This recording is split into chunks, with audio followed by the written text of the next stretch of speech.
And welcome to Law&Crime Report, everybody. I'm Jesse Weber, and thanks for joining us. We're going to start with Tammy Daybell. That's a name that should sound familiar to many of you if you've been following one of the biggest cases we have here on Law&Crime. This is the deceased former wife of Chad Daybell, the man criminally charged alongside his current wife, Lori Vallow Daybell, for their alleged role in the discovery of Lori's dead children. Now, Tammy died strangely just 2 weeks before Chad married Lori. And Chad originally had said that Tammy died in her sleep. But authorities thought that was a little suspicious, and they ultimately exhumed her body in December of 2019. And now it has been announced that an autopsy has been completed, but the results of that autopsy are currently under seal due to an ongoing investigation. We're going to get into this. Let's start actually with Melanie Gibb. Remember, one of the former best friend of Lori Vallow, who had this secret recording of the Daybells where she mentioned Tammy's mysterious death. Take a look. I don't know what else to say. Stand Christ when he comes again, and he's coming soon, and we will all stand there, and you will know at that point that he has supported me and has supported me the whole time, and I have not been deceived. I just want to testify that I know Tammy and the conspiracy theories. My sister-in-law's right behind it all, and I hope that you're not being influenced by that dark team. I don't know who she is. I'm sorry, you said your sister-in-law? I don't even know her. Oh, I know, but she's coming up with the same type of theories. And it's just not true. My own children were there. They testified that Tammy had been getting weaker and sick, and I begged her to go to the doctor.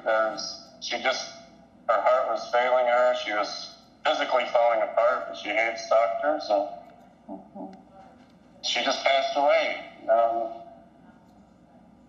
That's how it happened. My son Garth was right there with me the whole time. My kids were at the house within 20 minutes of her passing.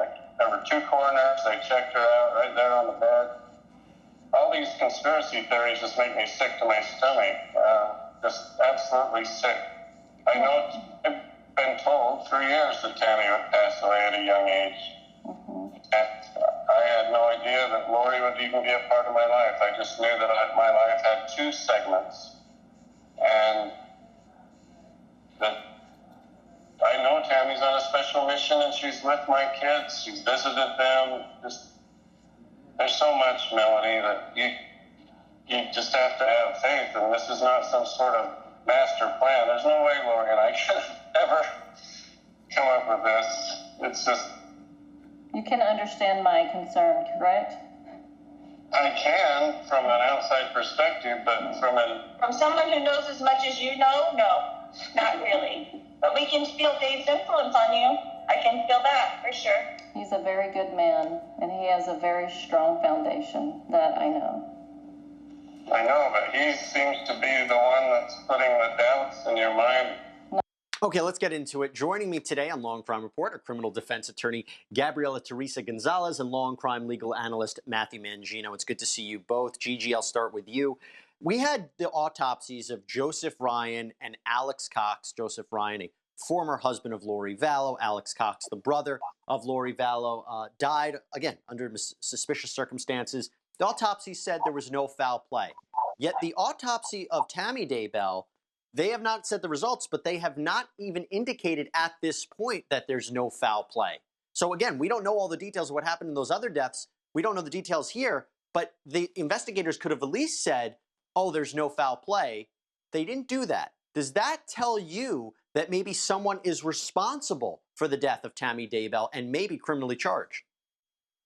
Yeah, it certainly tells me something. I thought it was very interesting how with Tammy Daybell, we got the news that they had completed the autopsy, and then we learned that they weren't going to release the findings of the autopsy when just last month they were happy to release the findings of the autopsy for Alex Cox, which revealed blood clots and high blood pressure. So I'm very interested to learn, A, if the circumstances of Tammy Daybell's death are similar to Alex Cox, if they're withholding that because of that information. I'm not sure, but I'm certainly interested to learn what they found in this autopsy, because it's certainly very suspicious, the circumstances surrounding her death.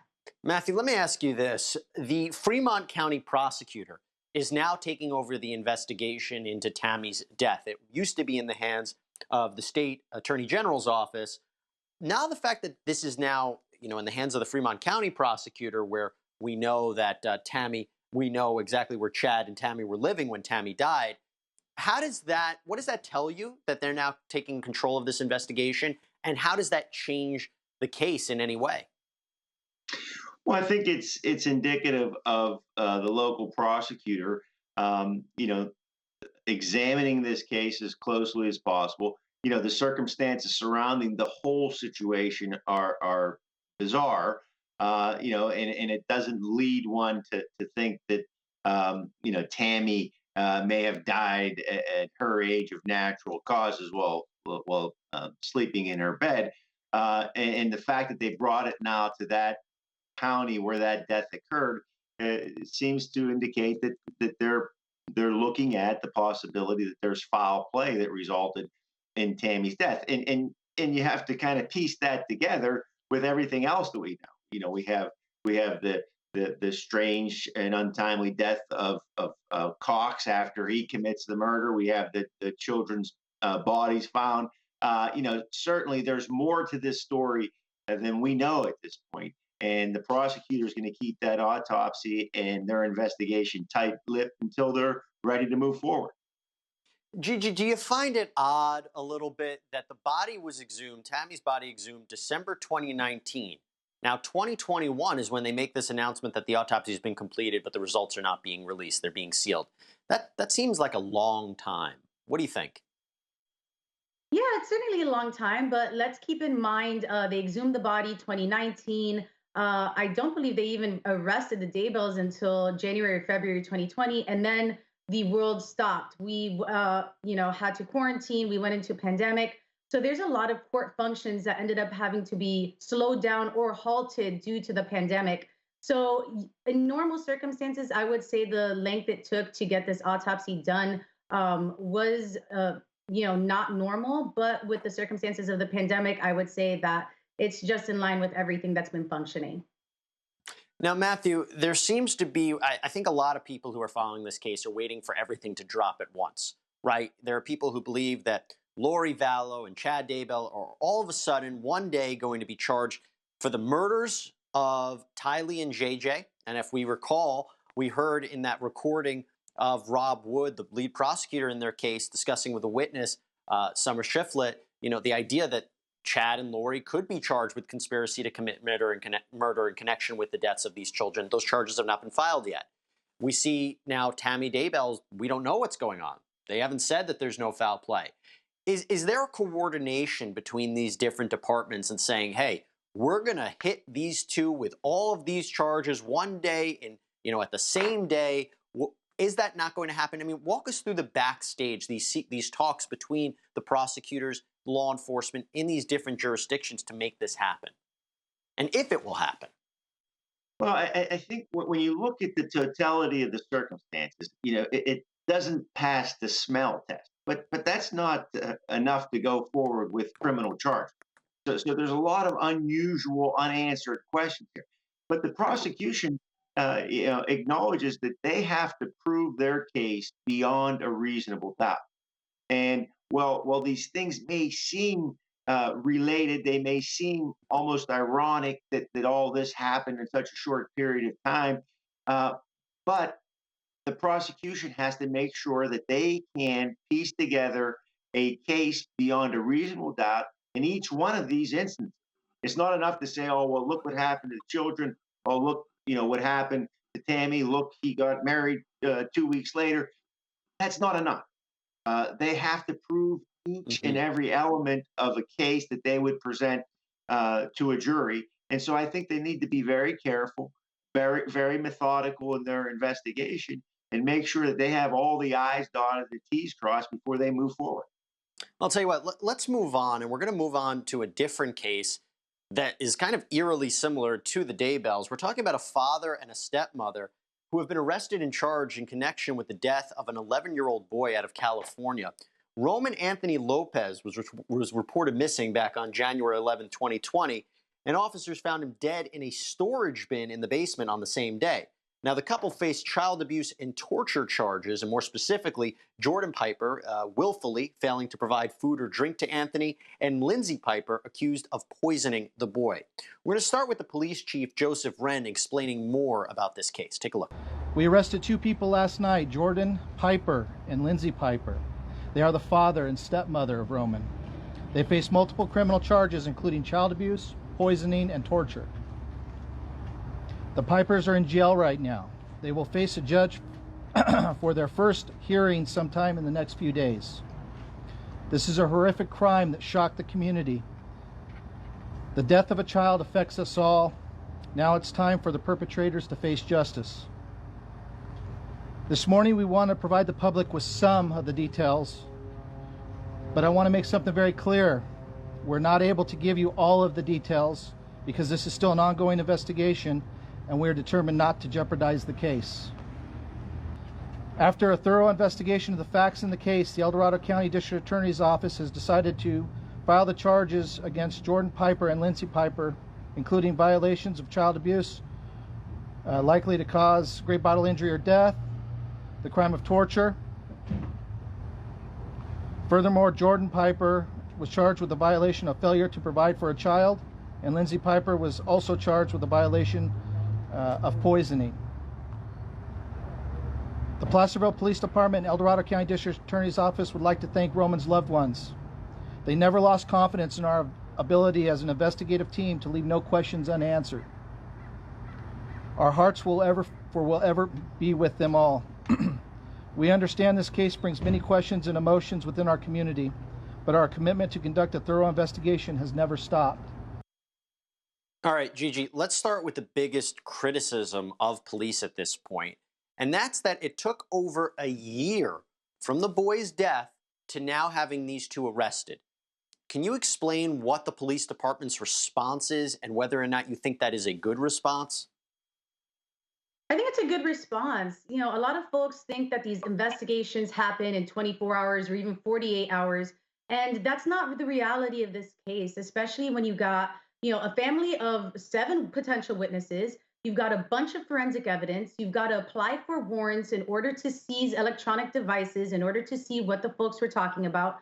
Not to mention the fact that this particular family was moving all the time. So it was especially difficult for police officers to hold them down and get statements from them. So I'm actually not surprised by the length of the investigation, and I actually applaud how quick they were able to bring it forward, considering how many witnesses they had to go through, and also all of the evidence they had to go through in order to charge these people with these crimes. Matthew, the police said that the autopsy showed no signs of obvious trauma, but that the boy was severely malnourished and dehydrated, leading ultimately to the charges of child abuse and what we're seeing here. Obviously, we don't know the cause of death at this point. As we just heard, there's so much of this story we don't know yet. Investigators obviously know more. But if we're dealing with a situation where you have two people responsible for the death of a boy, but not hitting him or deliberately killing him or striking him or suffocating him, which we've covered a lot of those cases, but of malnourishment, are those cases, and again, also accused of allegedly poisoning him, are those cases tougher to prove for a prosecutor than in other cases where there's a clear-cut example of abuse? And this is really a horrific case, and it's unusual in that this is an 11-year-old boy. I mean, I've been involved as a prosecutor in malnourished deaths of infants or young children who are not able to get food themselves or able to feed themselves. So you have to think about what had to go on in this home for this 11-year-old to be malnourished and dehydrated to the point that it caused his death. Was he locked away somewhere in the home? That's all the things that have to be investigated by police and prosecutors in this case. Did the child have any health problems? We don't know the full story at this point. The investigation continues, but it's certainly horrific to think of an 11-year-old who's being deprived of nourishment and water to the point that it kills him. Yes, physical abuse cases are easy to prove because you have broken bones, you have a fractured skull, you have ligature marks, all kind of different things that can prove that someone caused this individual or this child's death. You don't have that here, and that's why it's been a prolonged process to investigate. And it should be noted Roman was living with other children at this point in the house. When you think about that, 7 other children, we can also report that 3 of the 7 of the children were returned to their biological family. We've seen cases like this before where there is one child in the house who's abused and the other ones are not, and yet they also play as key witnesses in an upcoming trial. Now, we are speaking a bit prematurely here, considering we don't know exactly what the whole story is, but that just adds another factor to consider. All right, we're going to take a break. When we come back, a lot more to discuss, including the streaker at the Super Bowl. We'll be back.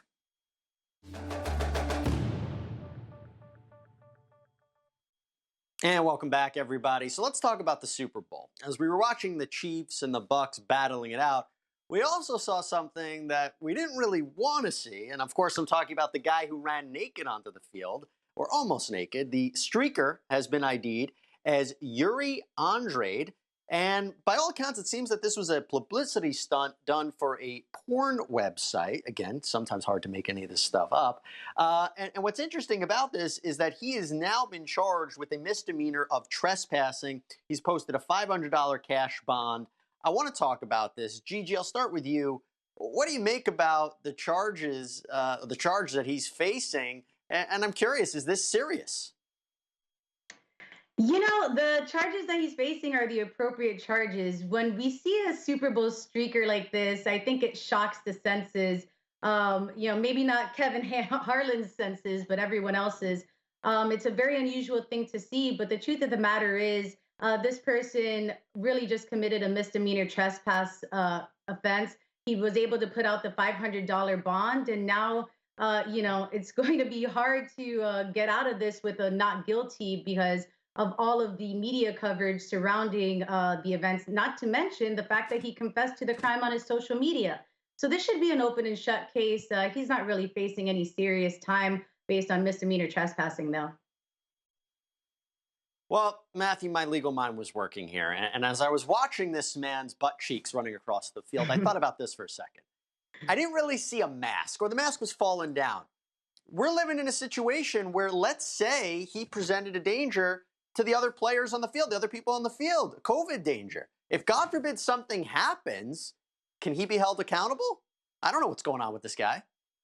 Yeah, well, that'd be an interesting issue to look into. I'm not sure exactly how you'd be able to pinpoint a COVID outbreak on this individual when you have a stadium full of people who I hope were all social distancing and wearing their masks. But, Jesse, the interesting thing I see here is that security guard coming in from the sidelines, when this streaker slid down, he came full force. It looked like targeting to me, and I'm not sure that the officials handled this properly. So if you take a close look right there, that looks like targeting a defenseless running back who's sliding down at the 1-yard line. So there's more to look into here. Yeah, that's an interesting point. And Gigi, I guess the question is, it's comical. We see the streaker comes on. They don't want to show him on television, encourage other people to do this. But should there be more protocols put in place to not have this happen? Should there be stricter penalties if you go out onto a field, particularly during a pandemic and exposing yourself, well, in more ways than one, but should there be stricter penalties there? I think the penalties are plenty strict. And, the truth of the matter is we don't see this as often. And they have pretty strict protocols in place. In fact, I think Mr. Harlan was the first announcer to address a streaker in I don't know how long. Usually they're advised to not even draw attention to them, let them finish streaking and get back to the game. So, I think the penalties are pretty stiff. He's going to have a criminal record. Everyone saw his fabulous body in a pink leotard thong. So, isn't that punish enough, Jesse? I don't know if everybody's describing it as fabulous. I'm curious to see how much traffic there was now on that website he was promoting, if everybody saw it, or if that even, at the end of the day, did it even draw that much attention to it? I don't know. I'm sure this is not the last time we're going to see a streaker at a major event, but when you're thinking about a pandemic and you're thinking about jumping into that kind of scenario, when you imagine all the players probably tested, maybe there's some other protocols put in place. I don't know. That's what I was thinking about. But we'll see. We'll see what happens as the new sporting events take charge. I want to switch gears now, and I want to focus on something that is unfortunately a story that we see far too often. And I'm talking right now about a substitute teacher out of Georgia who is accused of child molestation. Law&Crime's Anjanette Levy has more on the story. Amelia Ressler was a substitute teacher in Carroll County, Georgia. She's facing 19 counts of molestation involving second graders that she was teaching. Now, it's important to point out that in Georgia, molestation does not have to include actual physical touching. And the sheriff's office there says Ressler masturbated in the classroom, and a video of that act actually ended up on social media. That's how the investigation started. From what we understand, she videoed it herself and then disseminated it. We're not sure if that's still part of the investigation, if she sent it to someone directly and then they posted it up to social media. Or if she did it herself. Obviously, children have to be interviewed differently than adults. So we will have to do forensic interviews on those children to see what, if anything, they saw. It could be that some saw it and some didn't. So we're still trying to navigate through that right now. She says that when deputies first approached Amelia Ressler, she was actually taken aback. Then they showed her the video and she asked for an attorney, so they never got the chance to really speak with her about that video and the allegations. When Ressler appeared in court, a judge denied bail for her. Okay, Gigi, you have this person charged with 19 counts of child molestation, assuming, each count for each one of the children that was present during this indecent act. What do you make of that? It's a very disturbing set of circumstances, Jesse. Here you have a teacher who's trusted with these kids, second graders, and you're going to videotape yourself masturbating in front of these kids. These are kids with delicate sensibilities. You don't know what they're witnessing. They don't know how to interpret what you're doing. And the whole thing it's very disturbing. And the fact that this person recorded her own crime just puts the cherry on top. And whether she was the one responsible for disseminating it or not is, quite frankly, not the biggest issue here. Her judgment, her ability to be trusted with kids is completely in question. And I'm not surprised by the judge's finding of holding her no bond in this case. These are very serious accusations that she's facing. And it sounds like they got a whole lot of proof to prove it. And let's move into that, because Matthew, if she is convicted of these charges, what jail time could she face? One count for each student, and this indecent assault, could result in consecutive sentencing, which means each count is sentenced individually, which could result in jail time for her and possibly substantial jail time. It's just unbelievable in this day and age that someone would, knowing what we know about the frequency of how this happens across the country, would continue to do something like this, and not only do it, but tape it and disseminate it publicly. It's incredible, and we do so much in our schools to vet our teachers and our staff, criminal background checks, child welfare checks. Yet this kind of conduct continues to happen, and it's just amazing to me that this would have occurred in front of young children in a school with a substitute teacher.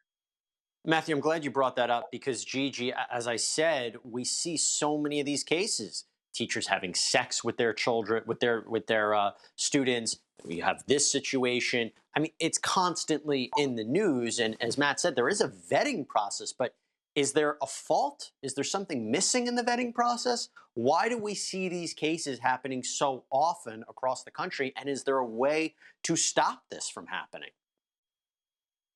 You know, I've got to be honest with you. My brother's a teacher. He's also a vice principal, and I know what kind of vetting he does for potential candidates. I know how they look into references, into their background. So, I don't know if there can be anything done as far as improving the vetting process.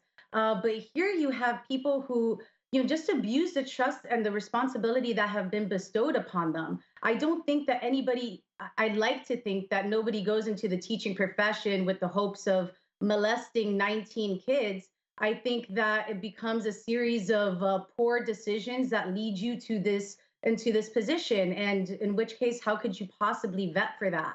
So I would like to know in this particular school system what their vetting process is, whether they went into background checks for this teacher, if they did everything they could to prevent 19 kids from being subjected to this type of molestation. And Matthew, I want to just finish this up with one quick point, 30 seconds. You have these 19 8-year-olds. How are they going to be questioned about this? How do they serve as witnesses? It seems like an impossible task. If you can walk us through that real quick.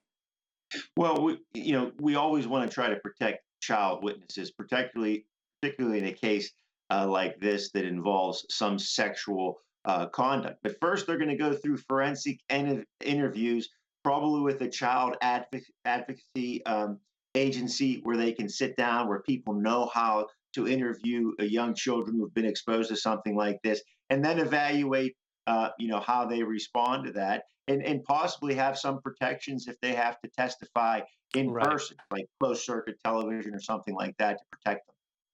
Just unbelievable when you hear these things. All right, we're going to take a break. When we come back, we'll focus on Rebecca Jones out of Florida, that data scientist constantly in the news. We have an update for you in her legal case. We'll be back.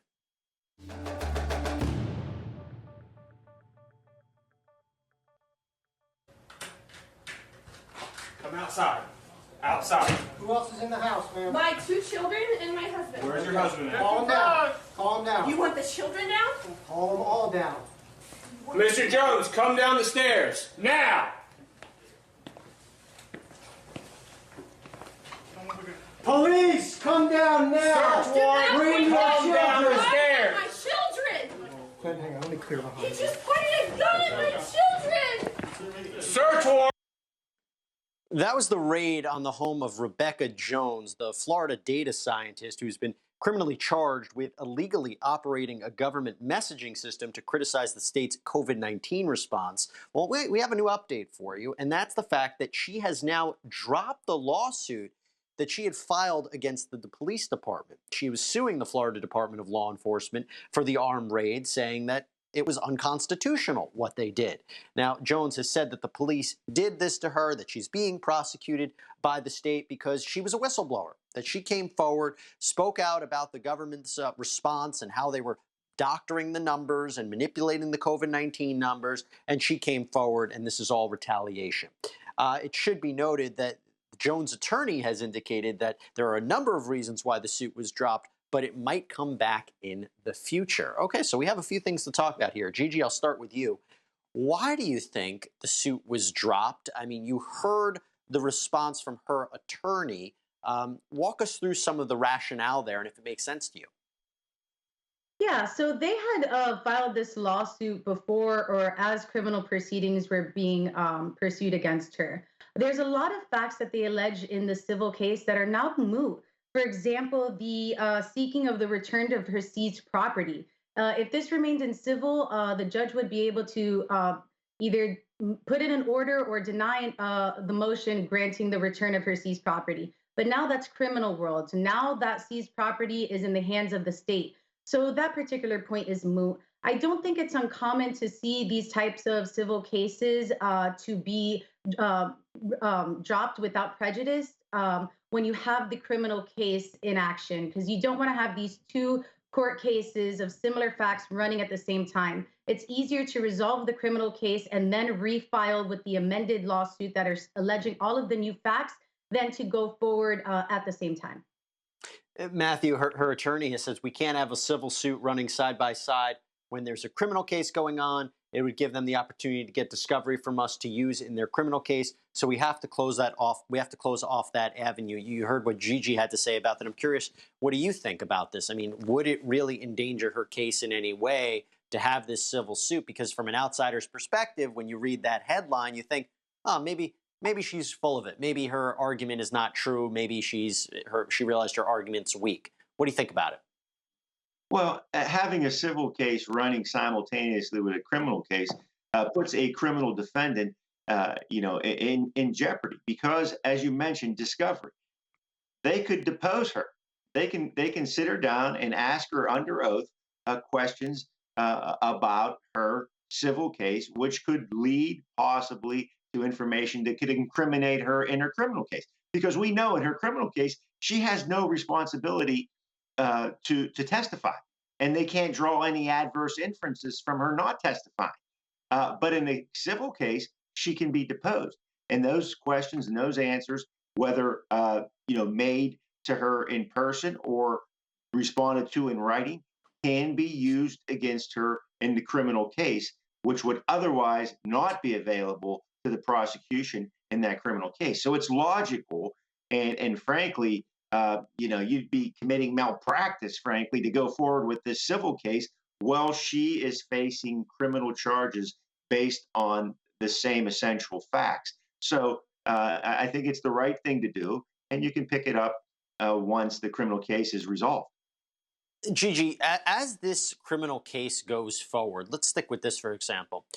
How much are we going to learn about Florida's COVID response and whether or not they did, in fact, doctor the numbers? We see this a lot of times when we talk about lawsuits. Do you want to file a lawsuit against somebody because you might be afraid of all this information coming forward in discovery? Are we dealing with the same situation here in the criminal avenue? Assuming Rebecca Jones is telling the truth and that she's right, and there was something shady going on in terms of what Florida was reporting about the numbers, how much will that come out in the next few months, in the next year of this criminal case?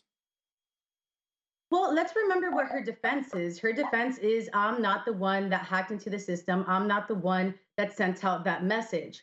So first of all, she has no responsibility to bring forward her own case, but the state is going to be pursuing the evidence that ties Rebecca Jones to the actions of hacking the government system, of using the numbers to create her own database. That's what's going to be pursued. So the criminal case, although there are similar facts and circumstances as a civil case, of course, I don't think it will reveal as much as to what role the Florida Department had in fudging the numbers as she claims that they did. I think that we would better learn that in the civil suit, which will be pursued following the completion of the criminal case. We've seen Rebecca Jones, whether it's on social media or on TV, trying to be her own advocate. So, for example, here was Jones on Chris Cuomo's show telling her source to be careful. They took my phone and they took the computer that I use to run my companies. And on my phone is every communication I've ever had with someone who works at the state, who has come to me in confidence and told me things that could get them fired or in trouble like this. And I just want to say to all those people right now, if he doesn't know already, DeSantis will know soon enough that you've been talking to me. So be careful. Matthew, we're dealing with a very sensitive case in a lot of ways. Does she have to be careful about what she's saying, whether it's on Twitter, which she tweeted a lot this past weekend, as on the eve of this lawsuit being dropped, she's making TV appearances. How careful does she have to be? Well, I think she has to be careful, certainly when she's speaking herself. It's one thing to have an attorney out there talking about, or a spokesperson talking about, a defendant's position, but it's a whole different matter to have a defendant out there talking about a case. I mean, this, and she's doing it voluntarily. I mean, we know of a lot of cases in which people talk about their case over the telephone from jail or in a visit at the jail, and those statements that are made are used against those defendants. Here, she's voluntarily appearing on television, and those statements could be used against her. But I think what's important here is certainly, she's accused of using data improperly. But the underlying issue here is, did the state of Florida dishonestly represent this data? And did that data cause people physical harm by way of being infected or even their death? I mean, this story is so much more about what actually happened in Florida as opposed to what she did and what she's been charged with. This could be explosive. This information, if it's accurate, that there's been misrepresentations, that could be very explosive information for the public. And Gigi, let's talk about this for a second. So, right, she's accused of violating Florida's computer laws. Obviously, they say that they tracked her down using her IP address. There are questions there of how reliable is that data, and is it easy to secure a conviction based on that? But the other question is, if the prosecution is seeing this case and she has this civil case, that's been dropped for now, but you have all these accusations that she was, basically this is retaliation. Is this a situation where the government is having, the prosecutors are having conversations maybe with the governor or different departments saying, how should we pursue this? This is a sensitive issue because, again, they're in the spotlight right now. So what do you think about it? Yeah, well, I hope that the governor is not using his powers to come over to the state attorneys to discuss the case, especially when it's his actions and his leadership that are in question in this. And make no mistake, these Florida numbers being fudged, it's a huge deal here in Florida, and everybody's been talking about it. So if there's any validity to Rebecca Jones' statement that they did fudge the numbers and that they have been lying to the people, then this is going to be, just like Matthew said, explosive, and it's going to blow a lid off a can that Ron DeSantis is not going to be able to put back on. So if there is truth to it, I would imagine that DeSantis is going to try to keep it quiet or try to kill it as quick as possible. But Matthew, even if all of that is true and she is convicted or even pleads guilty to this computer charge, you're not allowed to do what she is accused of doing. You're not allowed to use the government's messaging system for this purpose, even if it was a noble purpose. So, but if it turns out through the course of discovery, or as more information comes forward, that she was right, could that affect what happens to her in terms of a sentence or the prosecution of her case? Well, I think she's going to try to portray herself as a whistleblower here. This is someone who unearthed inaccuracy in data.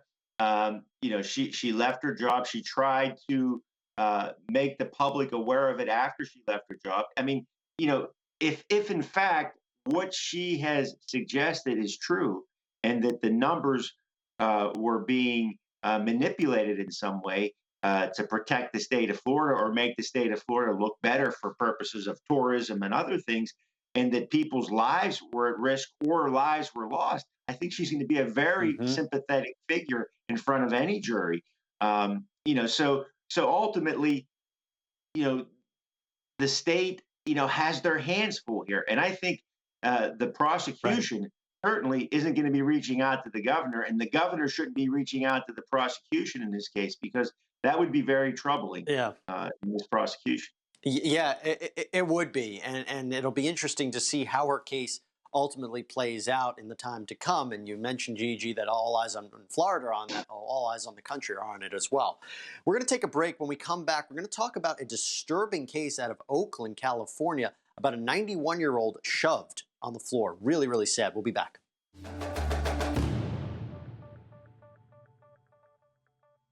Welcome back, everybody. We want to finish out the show with talking about a really disturbing case out of Oakland, California, because police have now identified a person of interest in the case of a man accused in 3 separate shoving attacks, including that of a 91-year-old man. We're going to show you the video. I warn you, it's difficult to watch.